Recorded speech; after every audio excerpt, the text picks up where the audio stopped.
In this video, we're going to talk about groupings. Groupings are groups of groups. So it is a selection of groups that you want to use specifically for something.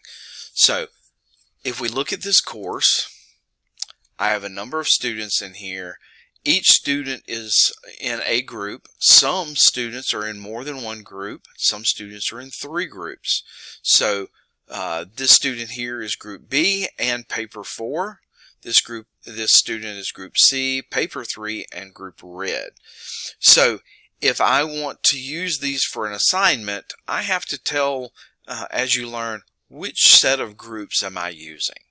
We do that with groupings. So if I go to groupings, I'm going to first create a grouping, and let's say we're going to use this for the first paper. So this is going to be for the paper project. You would name this for whatever project that you're working on. So you may have a grouping for attendance. You may have a grouping for meta course links. You may have a grouping for a project or a forum, that type of thing.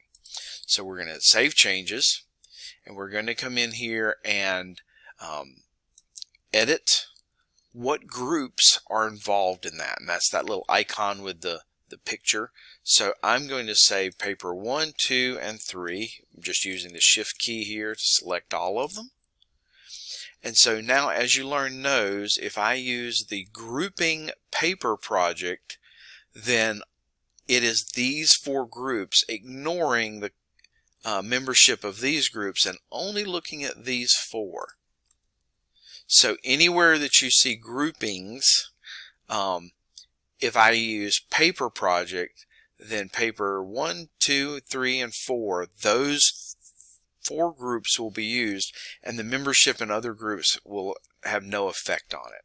So to edit that, this first icon here changes the name. The middle, this little icon of the circle with the little picture of a person in it, lets you select what groups are in this grouping.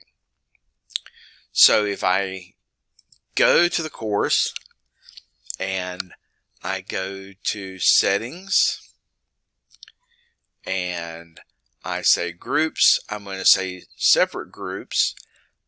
Notice now I can select paper project. I can also do the same thing for any assignment.